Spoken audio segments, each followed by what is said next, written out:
Black scholars are reaching a triumphant milestones and making history in the process. According to People's Magazine, Atlanta teenagers Jayla Jackson and Emani Stanton took home the title at Harvard University's summer debate competition. And it's our job as a country to provide for our people.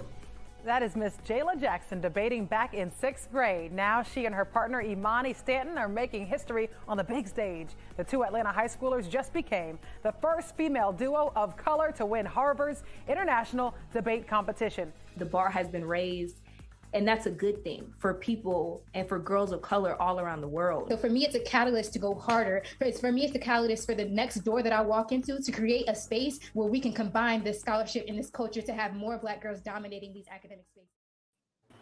So with us this evening to speak on this topic, speak more on this topic is our monthly contributors, Brother Lawrence Muhammad and attorney Gavin Richard. Thank you all, brothers, for joining us today. So I'll start with you, Attorney Gavin. You know, this story comes upon the heels of Zayla Avant-Garde victory at the Script Spelling Bee competition. Are these two victories just another example of the greatness within our community that is often overlooked? Well, I think it's a great example of the abilities that our young people can reach if they put their minds to it. First off, shout out to those young ladies, those teenagers, and special shout out to their parents, obviously, for the role that they have played in developing them, and congrats on their hard work. You know, I'm real proud of them. It's a sign that our kids can achieve, as I was saying, Brother Willie, great things. I also think that we also need to be mindful, and I'm not saying that we can't celebrate these victories, but these are also symbolic in nature. When we see kids that win awards, like for Harvard University, and Harvard University won the speech and debate. I was in speech and debate myself when I was in high school. The young avant-garde lady who's from Harvey, Louisiana, a hometown girl. I was happy for her. Those are great accomplishments that we can make and smile about. Although in these difficult times that we face with, and that's the thing, they are symbolic in nature. But nevertheless, they're great accomplishments for those young ladies, because I think that they can, who knows where that can take them in the future. I believe the young lady, Miss Avant-Garde, who won the spelling bee, she has gotten several scholarships from different colleges here in Louisiana. She's offered a full scholarship out of LSU, out of Southern, and I believe Xavier, if I'm not mistaken, has offered her. I'm not sure about Dillard, but nevertheless, this is something that is great for them. I also did note and point out, I noticed one of the young ladies who won from Harvard, the Harvard debate, she mentioned girls of color and for girls, but we also got to remember we have men out here in the world. We have young boys out there as well who can compete in these debates, who are real gifted, I'm sure. And I think we ought to reach out to them as well, as something that would encourage our young African American boys, because who knows where that can take them as well. You learn speech debate. We're talking about kids that want to be lawyers. Guess what? You're going to have to argue in front of the courtroom. Yes, sir. And yes, so. Sir. And I read they were the first two Black girls that actually won, but prior to that, there was another team that featured brothers as well. So, brother Lawrence, what are your thoughts on it as well? Yes, I think it's a great opportunity, and at the same time, what I don't think is something new for us as a people. It's only highlighting the greatness that's already among us. And so, as my brother said, it's great, but I think it's also a two-edged sword, because we can debate, and that shows a certain level of intellect and also the education of this world, but there also should be a component of knowledge of self within that, so that these young girls can be grounded. Because to purely have academic or book knowledge with no knowledge of self, the enemy will use their brilliance for their own means and against our means as a people. And so the year before that, and I believe maybe the year or a few years before that, there were young men who actually won that debate. And so this is wonderful to see our young girls shine, our young women shine. This is a beautiful thing to see.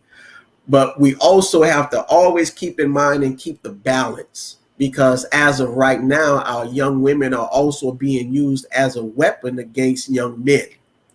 So we want to make sure both of them shine. As our sister Avant-Garde, who is a spelling bee champ, man, this sister is beautiful and multi-talented. So I think it's great that it's being out there, and I think more young people can see it, and so they can say, I don't have to be a basketball player. I don't have to be an entertainer. I can use my mind, use my brain. That's awesome. But at the same time, there should be a knowledge of self component that goes along with that to ground these young people. Yes, sir. Thank you. And you know, Stanton and Jackson, they're part of this Harvard Debate Council. Is a diversity project. And the objective of this initiative is to increase the representation of diverse scholars, right? It is designed to eliminate social economic barriers that stand in the way of academic enrichment opportunities. So, and it's put on by Harvard. It was a private white university. So Attorney Richard, do you think these type of programs are effective, or are they just really symbolic and maybe just something that these white universities are doing to say, hey, we're helping underprivileged youth?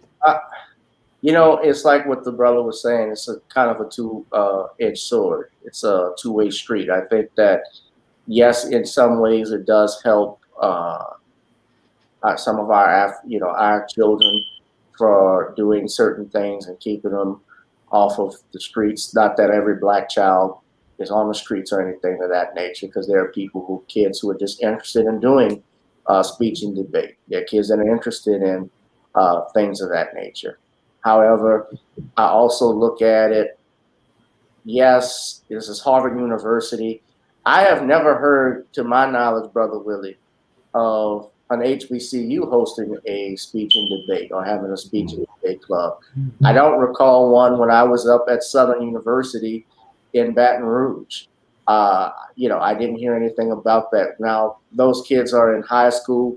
When I attended St. Augustine High School, we certainly had a speech and debate club that I was a part of for a couple of years, and we certainly had competitions, but I don't recall a historical black college and university actually sponsoring a speech and debate competition, which, looking back now that you bring all of that up, I found very interesting. I certainly think that there is a great advantage for kids if that is something that they want to be interested in, that they can meet people and possibly they can, who knows where it may take them. But I think that we also should be mindful and instill in our kids when they participate in these events, who they're mingling with and what they're dealing with, and the competition that they have to face and what's expected of them. Because as we see even in the Olympics with Sister Simone Biles, she's being penalized for being a GOAT, for being the GOAT, and not because she's so great they don't want to give her full points. But that's something our people deal with in competition. So what's the points of the Olympics? What's the point of it if you can't beat a GOAT? But that's another story. But yes, sir. That's maybe we can pick up on that, and God willing, on next Monday. And what do you say, Brother Lawrence? Do you think is it a way for Harvard just to say, hey, this is what we are doing, or are these type of programs achieving their goal of exposing black children to academic opportunities they may not have? Yeah, I think it's a good thing. I'm not going to say it's not a good thing, because our young people are being exposed to much more than what a lot of them are used to or think that they can be. At the same time, this particular program with Harvard, this is not something new. So this has been going on for a while, but of course now it's being opened up to, as they say, people of color. So I would look at it from this standpoint also. Let's not forget that Harvard University is also a university that does a lot of social studies. So in allowing people of color, quote unquote, people of color, they are not just looking at how they debate, they are looking at our rise as a people, and they are monitoring us. And so this gives them a gauge on where we are as a people and what they must do as a people in order to preserve their dominion. So yes, it's a good thing for the exposure, but at the same time, none of these universities will do anything that's not going to also benefit them and benefit their rule in this world. So they're studying us at the same time. Thank you. Now we're 3 minutes away to our next break. So if you can briefly respond to this, we'll start with you, Attorney Gavin, then we'll close out with Brother Lawrence in the next 3 minutes. The winners expressed several times how they hope that their win inspires Black boys and girls. So how can we use these examples of what we've just seen with them and the sister with the spelling bee to inspire other youth? I think engaging with them, talking to our children instead of talking at them about how important some of these clubs can be, like the speech and debate team, if you're interested in doing things of that nature, as I stated earlier, or a glee club. Oh, I know it's something different, but things of that nature where they could get involved socially. The adults, especially at schools, at churches in particular. If you look at the film that came out back in 2010, The Great Debaters, about the all-Black speech and debate team at the historically Black college, the historically Black college, I believe it was in Texas, if I'm not mistaken. I don't know if it was Texas Southern, I could be wrong. I don't want to say the wrong name. And gets kicked the college or the alumni off. But, I don't think we have that anymore because everybody is interested in athletics. So perhaps something to take an example of, and these two examples that we have and show them to our children. Say this is what we can do. And thank you, Brother Lawrence. We have 1 minute. What are your thoughts? Yes, I think what we can do is use them, put them up on the pedestal, put them out front. And by doing that, what I've noticed is that a lot of our young people don't feel worthy, don't feel that they can achieve and that there's no hope for them. So if we can show them someone that's, from their side of town, that's come up, from their neighborhood and see that they're being successful, I think that would definitely help. So just like Minister Farrakhan did with Jesse Jackson when he ran for president, he said that this can be an inspiration for our people to let them know that they also can achieve greatness. So I think we should put them out front. Appreciate that. And so thank you all for your commentary on this subject. And for our people who are watching, we're going to pause for some announcement from our next sponsors. But when we return, our contributors are going to comment on Jackson State coach Deion Sanders demanding that a reporter not refer to him by his first name. So we'll be right back. Be a part of the force that powers truth in journalism. Go to nnvnews.com/donate. Worldwide, 24 hours a day, 7 days a week. Download the Final Call Radio app and take us everywhere. On your phone, on your computer, on your tablet, on Instagram, Facebook, and Twitter. You can also log on to finalcall.com and click the Listen Live button or finalcallradio.com. Final Call Radio, the official voice of the Honorable Minister Louis Farrakhan and the Nation of Islam. Please share your thoughts with us in the comment section below. Follow us on social media at NNV News, and please subscribe to our YouTube channel at National Network View. I am Anissa Muhammad with nnvnews.com.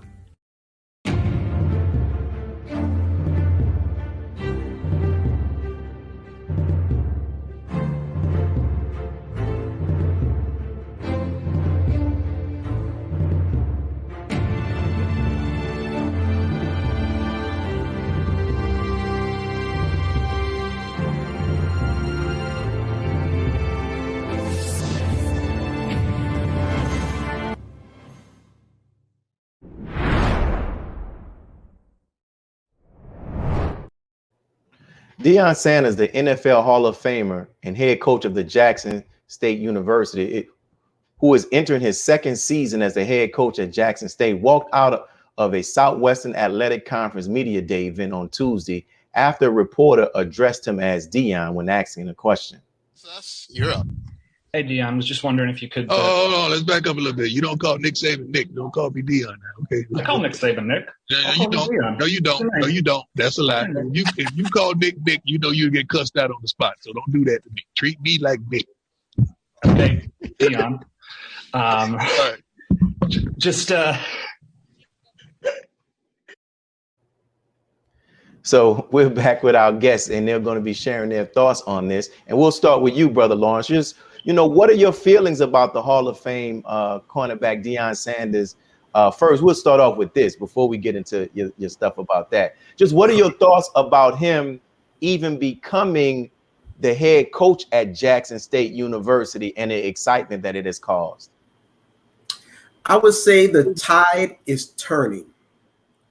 So what I mean by that is to have someone of the stature of Deion Sanders to come back to an HBCU or a Black university, to come and to bring that prestige and to bring that clout and to bring that fame with him, that shows a great deal of the potential that we have. So if you notice, a lot of these players, they come from places like these small universities, Black universities, but they don't necessarily get the recognition that they should. And so by Deion Sanders coming back to Jackson State University, he not only brings himself, but he brings the eyes of the world to an HBCU. And so now we get to see the greatness of our people as a whole. So I think it's wonderful that Deion Sanders would choose to come and teach at an all-Black school. I think it's wonderful. Yes, sir. And I'll go to this next question to you, Attorney Rashad, and then we'll come back with Lawrence to get his opinion, his view on the same one. It's being reported that the reporter has a history of calling those he interviews by his first name, and it's even shown that he called Nick Saban by his first name. So did Coach Deion Sanders overreact, or does he have a point? No, he did not overreact. And let me just clarify something too, Brother Willie. It's my understanding, I think you said that he walked out of the event. From what Deion had clarified, well, Coach Prime, as he likes to be called, he actually walked out from just this reporter, but he stayed at the event for the remainder. That's the first thing. The other thing is, no, he didn't overreact, because while, yes, this reporter may have called other coaches by their first name, Coach Prime, from the beginning, when the conversation started, asked him to not call me Deion, you call me Coach Prime. That's the name that he wants, and he did it as a matter of respect, because that's the title he has earned. He is a coach now. I have former judges retired judges who I'm close with, and I would say I'm on a friendly level, but I still refer to them as Your Honor, or I refer to them as judge, because that's the rank and title that they earned. That's what they were elected to. I call them judge. I call Judge Joe Brown still, Judge Joe still, because that's the title he earned. If I call you Brother Willie or Minister Muhammad, even though I consider us being friends, there may be sometimes where very rarely where I say Willie, but I call you Brother Willie out of respect. That's the title that you want. And Deion Sanders took his respect, took his name as a man with him when he walked out of that press conference to send a message. I think this also goes to another point that Brother Lawrence was even saying too. When you said the tide was turning, brother, remember this. HBCUs, I think for the last 50 years at best, they started to be on a decline, because many of the players, like at Grambling, for instance, where Coach Eddie Robinson was, or Southern University, we had Coach Pete Richardson and A.W. Mumford and so forth. A lot of those players, potential players who were in high school, started to go to the SEC, started to go to the Pacific 10, and go to colleges like USC, UCLA, Alabama, LSU, at times when they weren't even allowing Black players at Alabama, and Bear Bryant was recruiting black players. And the reason why so many of those players go there instead of the HBCUs is why? The money is always there. The ABC Sports, they always show College Game Day, college football, ESPN. It's always at these PWIs across the country. We don't see them too often at HBCUs. They're going where the money is. But having a Deion Sanders, who is well known, a Hall of Fame cornerback, one of the greatest players of all time, coach a historically black college and university, will do great wonders to recruit young African American men to that school, and may also open the doors for other HBCUs to go on that track. There was talk originally of some Southern University getting Aeneas Williams to coach, although that didn't happen. But it brings and it also opens up the game. Sure. Yes, sir. Yeah. Yeah, and there's the guy who played for the Tennessee Titans, the running back. He's coaching one of the HBCUs as well. Thank you for that, Attorney Rashad. So what are your thoughts on that, Brother Lawrence? Did prime time Deion Sanders overreact? No, man, he's prime. He can do that. He's Coach Prime. But no, he did not overreact. One of the first things that happens when you're introduced to someone or you're on a job for the first time. So my name is Lawrence. And whenever I'm going somewhere and I'm introduced to someone, so they ask me, would you prefer Larry or Lawrence? Wow. And I always say Lawrence because that's my name. So usually people will ask you, what do you prefer? So since this guy didn't necessarily ask Deion Sanders, but Deion Sanders said, I'm a coach, call me coach. So that should have been it from that point on. He should have respected his wishes and called him coach. Now, very briefly, there's a show that's on Showtime called Billions. And there's a character on that show called Taylor. When Taylor was introduced in this show, the way she introduced herself, she said, my name is Taylor. I go by they, them, and their. So she's a part of the LGBTQ community. But she says, I go by the titles of they, them, and their. And ever since that, whenever they was referring to her, they would refer to her as they or them or their. So if that's the case, why would we seek any less for ourselves and wanting the respect? See, the thing about it is, some Caucasian people still think that they own black people and we are still their property and they can talk to us any way that they want to talk to us. So I'm going to call you Deion, you Deion. So doesn't it sound like Toby? No, my name is Kunta, but I'm going to call you Toby. And so that's what we're experiencing. We're dealing with the mindset. And that's what we're dealing with today, a certain mindset. Wow, it's interesting you bring up that point. So, Attorney Rashad, do you think that the reporter was demonstrating or displaying a little passive-aggressive racism? Oh, absolutely. White supremacy? Absolutely. And yeah, I have heard the white supremacists were coming out. Our brother Tariq Nasheed was talking about it and how an LGBTQ reporter was trying to defend this Nick, I believe his name is Nick Sousa, if I'm not mistaken, by saying, well, he's always acted like a jerk. It had nothing to do with race and so forth. I know because I'm an LGBTQ. And it's like, wait a second. That has nothing to do with that. That ain't even on the same level of what we're talking about here. This is a man, he was asked to call Coach Sanders, Deion Sanders, address him as Coach Prime or Coach Sanders. He refused. That was the first thing. As Brother Lawrence said, it should have stopped right there. He did it. He was being facetious. He was laughing after he did it. So he clearly meant to do what he did. And let me be clear. I like to joke around myself, laugh with people. But Deion or Coach Prime was all about business when he came up there. He said, and he was being serious. He's like, don't call me that. So even though he said it with a smile, you could tell he was being serious about it. And I would have called him by Coach Prime and said, oh, excuse me, if that's what your title is, I'll call you that. But what you had was, and this was basically, this was a little passive aggressive microaggression towards Deion Sanders. I think that Deion was right in what he did. And yeah, there was an element of race in it. And, you know, like we said, there's not a lot of respect for HBCU coaches, I think, in this country because they've been looked at for the last 40, 50 years as laughing stocks. That's interesting. That's an interesting point you bring up, Attorney Rashad, that, you know, Deion is also trying to set a standard for those who are going to come after him. And that leads me to this question, Brother Lawrence.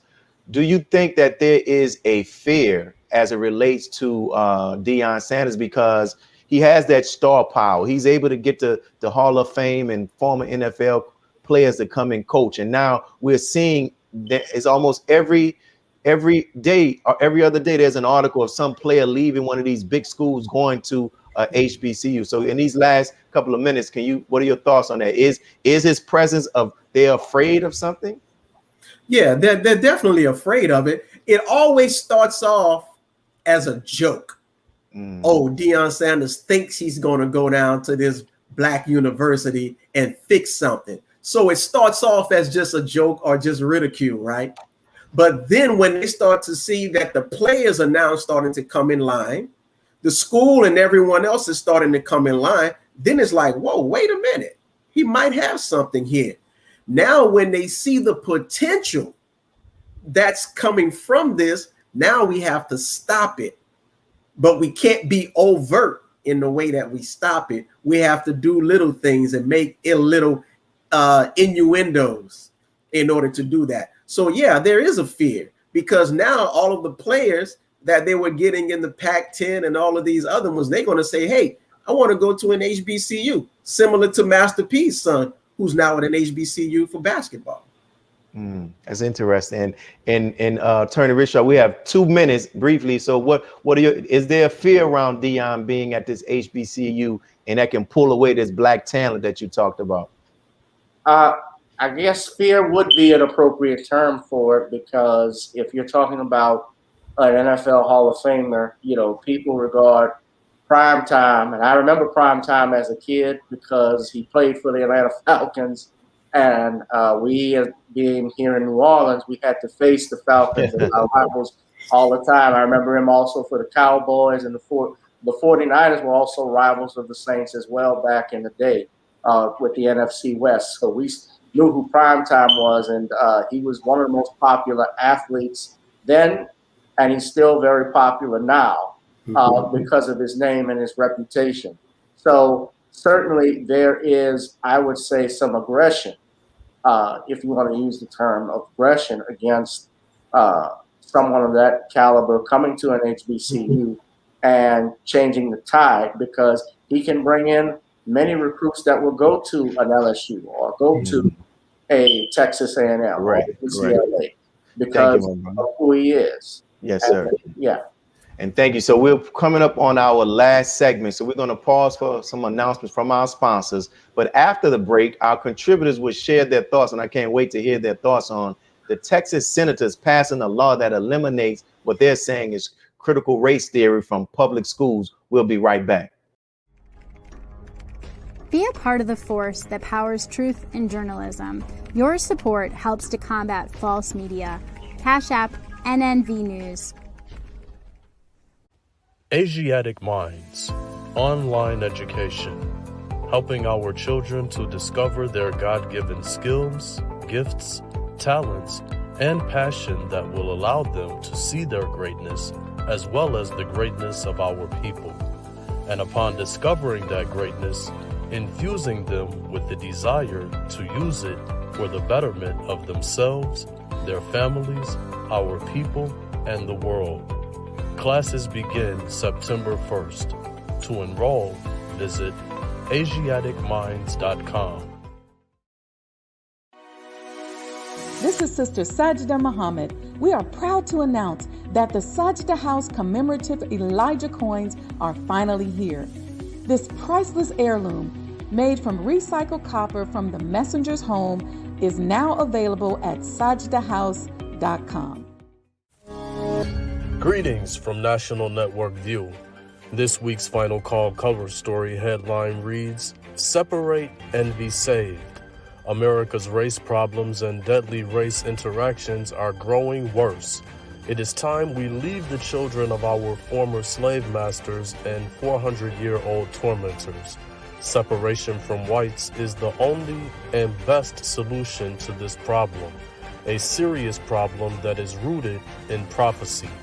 This FCM Volume Number 41 edition middle page article by the Honorable Minister Louis Farrakhan is entitled, A Case for Separation.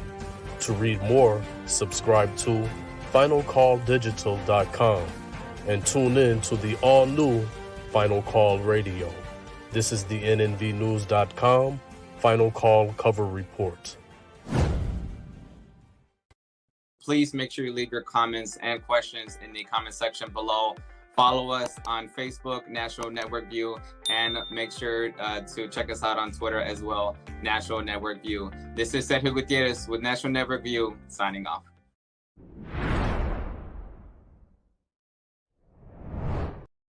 Amid a desire to enact restrictive voting laws across the state, the Republican-led Texas Senate passed a bill on Friday, July 16th, to further drive Republicans' fight against critical race theory.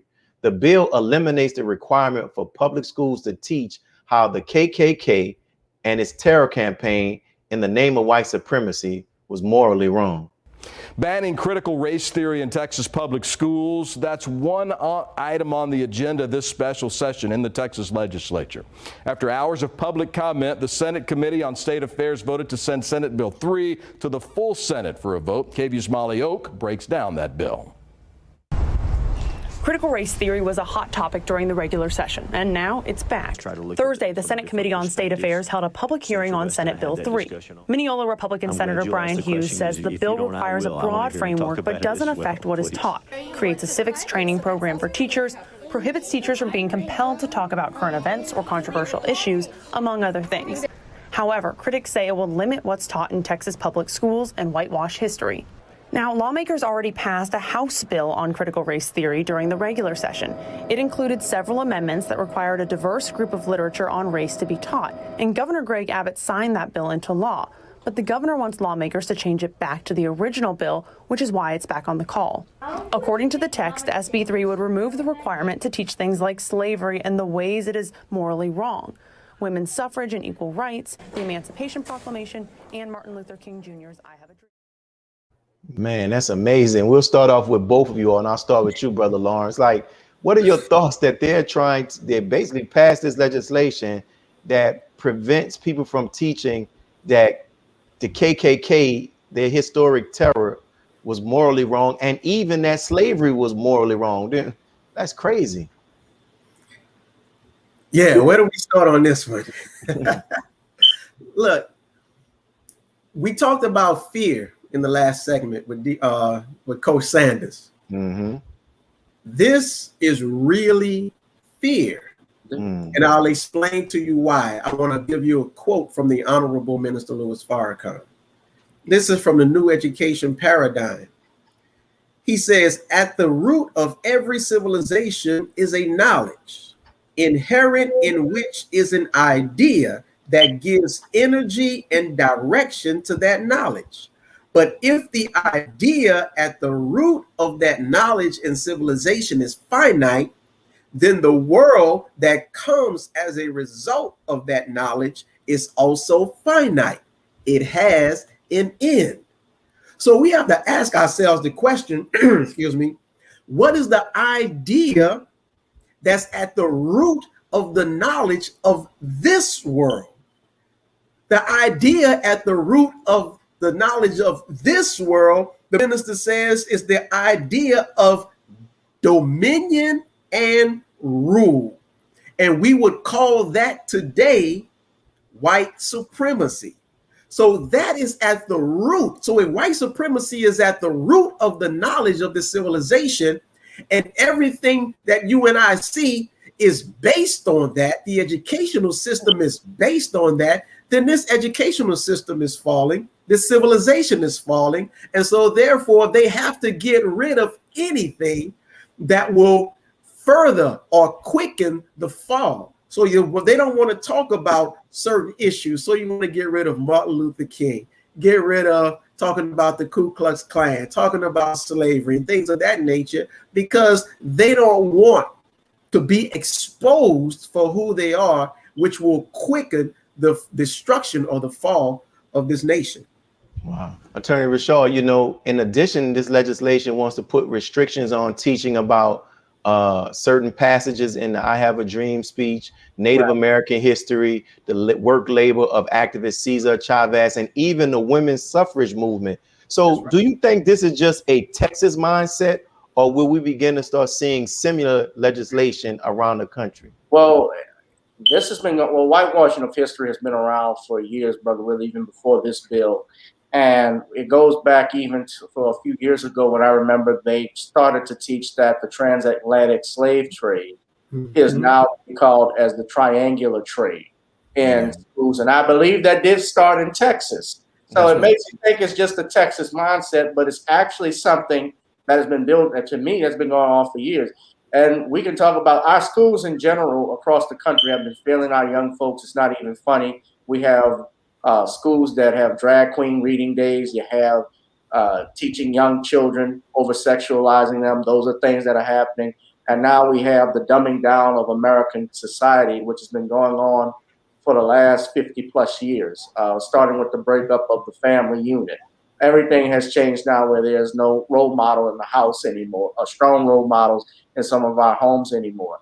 I can imagine this being challenged in the courts because as I read the bill, and I'm reading from my phone exactly what they allow in it, though, they allow the teaching from a historical perspective of the 13th, 14th, the history and importance of the 13th, 14th, and 15th Amendment, which were the bills, that the amendments, as you brothers may know, that gave Black people, their right to be citizens, the right to vote, the right to be citizens, and freedom from slavery, supposedly. But then when I read the other paragraph of it, it says the ability to, this is paragraph 2, that you get to see a commitment to free speech and civil discourse. And right there, they omit also the writings of George Washington, Ona Judge, Thomas Jefferson, Sally Hemings, any other founding persons of the United States, writings from Frederick Douglass's newspaper, the North Star, the Book of Negroes, the Fugitive Slave Acts of 1793 and 1850 plus, continue in the Indian Removal Act, and I can go on. There's a whole bunch that you all can go look on. Just look up Senate Bill 3, and you can read how they omit these. So you have a dumbing down of society and our children where, and also keep in mind too, I just remembered in Texas, they have a bill that was passed, and I'm all about gun rights, but you can now carry a gun in Texas without a concealed weapon. And let me say that, a concealed weapons license. And let me say this, Black folks, and I encourage self-defense. I encourage being a responsible gun owner. If they have laws for them, hey, use it to your advantage. It's not bad to go and buy a pistol right now because anything can happen. Learn about gun safety and so forth. But this is ridiculous. What's going on right now is ridiculous. And it's a whole nother ball game what's being said across this country. They're dumbing down your children. Wow, thank you. And his last question, as we get close, Brother Lawrence, we'll let you take us out on this. In light of such legislation, and what Attorney Rashad had mentioned, what action should Blacks begin to take or continue to take? Teaching our own. Teach our own. We can't, the time is up for us to continue to rely on someone else to teach our history and teach our children. The responsibility falls on us. So we can't really in truth, when you get to the root of it, we really can't complain when the Texas legislature wants to take out all of these things that's dealing with Black people and their racial history. That's their school system, and they have the right to do it. Now, the question is, what will be our response? Because our responsibility is to properly educate our own children, give them our own history, because we know that they will not teach us our history. And I will say this, I believe that The big mistake came in when they called this critical race theory. That gave them an opportunity to go against it instead of just calling it American history, because there's no theory in this. These are acts that have been committed, that's verified. So there's no theory in this. And so when we give the enemy just an inch into the door, they're now going to exploit that inch and talk about critical race theory, which is splitting people, because this is your opinion of history, not actual history, that's dividing the people. So I think the mistake was in the naming of it, critical race theory. And you know, it was, you know, this was really something that was taking place on college campuses. There was a sister who started this, but when you really look at it, you know, I saw one of the video clips while they were talking about this, and they showed, it was interesting. They pretty much showed young white students, and I said, this is really an attempt of Caucasian people who are still adhering to this principle, this philosophy of white supremacy, that they are really trying to protect that last kernel of seed of white supremacy in the minds of future generations of white children and white students. So now something that's not even being taught on the elementary and the middle school and the high school level, they're trying to make sure, but they're being very proactive. And that's one of the things that we can actually learn from them. But like you said, we shouldn't be waiting to send our children to school anyway for them to learn about history. That should start in our homes with a lot of the other skills that are needed. So thank both of you all, gentlemen, for your time and your participation and for your commentary, especially our brother attorney Gavin Richard, who's always there when one of our monthly contributors isn't able to come on. And also thank you too, brother Lawrence, as well, for being consistent and coming on as well. And we want to thank our viewers for tuning in. We thank each of you all for tuning in. We thank you all for joining us today and tuning in to National Network View News. Please share your thoughts in the comments section. We really want to hear what you have to say with us. And also make sure you follow us on social media at NNV News. And please subscribe to our YouTube channel. Our subscribers have gone up. We still want to get more. So thank you. This is your brother Willie Muhammad with the National Network View News. Peace. Be a part of the force that powers truth in journalism. Go to nnvnews.com/donate.